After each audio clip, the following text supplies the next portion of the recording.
Hello বন্ধুরা, good morning to all. যাবো রিধানের স্কুলে। রিধান আগের দিন পড়তে গিয়েছিল, তো ওর মামার বাড়িতে বই খাতা ফেলে এসছে। ওর ব্যাগটা নিয়ে আমি যাব, ওই ব্যাগটা আনতে গেছে। কালকে অনেক রাত পর্যন্ত ভিডিও কি করে পোস্ট করব, কাল রাত্রে করতে পারিনি, কারণ এই কাজগুলো করতে হচ্ছিল। এই সব কাজ দিয়েছিল, তো এই কাজগুলো করতে হয়েছিল। কেমন হয়েছে জানি না, তোমরা জানিও, অবশ্যই জানিও কেমন হয়েছে। এই ফ্লাওয়ারটা না শুধু এইরকম হতো, কাগজ কম ছিল বলে কি করব, এইভাবেই দিয়েছি, করেছি জাস্ট, মানে এরকম একটা, আর এই যে একটা দুখানা ছিল। তো এই করতে করতেই অনেকটা টাইম চলে গিয়েছে। মাঠের কাছে আমাদের এই প্রজেক্টের আর রিধানের ব্যাগটা নিয়ে যেতে হবে ওর স্কুলে দিয়ে আসতে, না তো প্রজেক্টটাও নষ্ট করে ফেলবে। তো চলো যাই, গিয়ে আবার তোমাদের সঙ্গে বাড়ি ওখান থেকে ঘুরে এসে আবার কথা হচ্ছে।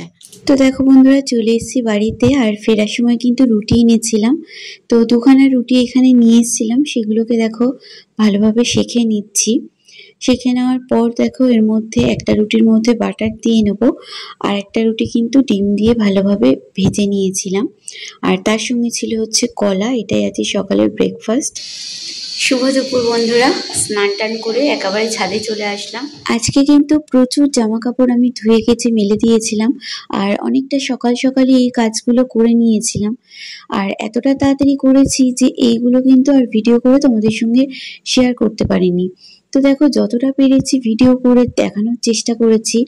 আর তাড়াতাড়ি কেচে ধুয়ে দিয়েছিলাম বলে আধা কিন্তু শুকিয়ে গেছিল।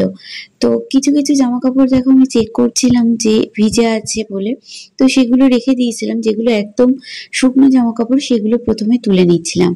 সেগুলো তুলে রেখে আমি কিন্তু আরেকবার ছাদে এসে ভিজে জামা কাপড়গুলোও তুলে নিয়েছিলাম, না তো কিন্তু বৃষ্টিতে পুরো জামা কাপড়গুলো ভিজে যেত।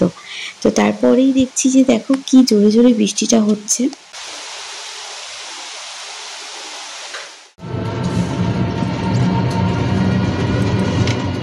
আজ দুপুরে দেখো অনেক তাড়াতাড়ি সমস্ত কাজ গুছিয়ে চলে এসেছিলাম বাবার বাড়িতে। তো মা অনেকদিন ধরেই বলছিল যে মালপোয়া খাবে, তো তার জন্য তো আসাই। আর একটা কারণেও আসা, সেটা আজকে কিন্তু মন্দিরে ভোগ খাওয়ানো রয়েছে, পুজো রয়েছে। তার জন্য দেখো ঝটপট মায়ের জন্য কয়েকটা মালপোয়া বানিয়ে নিয়েছিলাম, আর তারপর এখানে বাবার জন্য করে নিচ্ছিলাম রান্না, কারণ বাবা যায় না। বাবা কিন্তু দোকানে আর বাড়িতে এরকমই বাবার রুটিন থাকে। আমি আর মা কিন্তু সমস্ত জায়গায় চলে যাই, তো যার জন্য এখানে দেখো আগে থেকে রান্না করে নিয়েছিলাম। আর বাড়ি থেকে এই চিকেন পকোড়াটা ম্যারিনেট করে নিয়ে এসেছিলাম, তো সেগুলোই ভাজা করে নিয়েছিলাম দেখো। তারপর সেটা সবাই মিলে খেয়ে চলে এসেছিলাম কিন্তু মন্দিরে। আর এই মন্দিরে কিন্তু যেহেতু শ্রাবণ মাস চলছে, সমস্ত ভক্তদের জন্যই কিন্তু প্রসাদ বিতরণ করা হবে, তাই কিন্তু এত লোকজন দেখো। তো সবাই কিন্তু আমরা দাঁড়িয়ে পড়েছি। এই যে দেখো টেবিল নিয়ে আসছে, টেবিলগুলো পেতে দিচ্ছে। আজকে কিন্তু এখানে খাওয়া দাওয়া রয়েছে।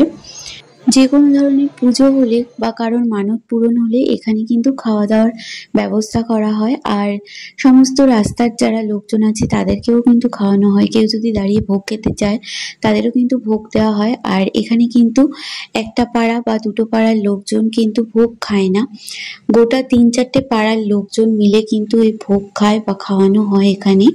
তো দেখো আজকে কিন্তু আমরা এখানে ভোগ খাওয়ার জন্যই দাঁড়িয়েছি, যেহেতু শ্রাবণ মাস তোমাদের তো প্রথমেই বললাম। তো সমস্ত শিব ভক্তদের উদ্দেশ্যেই কিন্তু খাওয়া দাওয়ার ব্যবস্থাটা করা হয়েছে। তারপর দেখো যারা দাঁড়াতে পারছিল না তাদের জন্য কিন্তু চেয়ারও দিচ্ছিল। আর তারপর এখানে চলে এসেছিল দেখো গরম গরম খিচুড়ি। ভোগটা কিন্তু খেতে খুব সুন্দর হয়েছিল। আর তারপর এর সঙ্গে ছিল একটা মিক্স সবজির তরকারি, যেটা কিন্তু আরো সুন্দর খেতে লাগছিল। দেখো এই যে তরকারিটা দিয়ে দিচ্ছিল। তো এরপর কিন্তু আমরা বাড়ি চলে গিয়েছিলাম। তো চলো আজকের মতন এই পর্যন্তই, কাল আবার দেখা হচ্ছে, টাটা।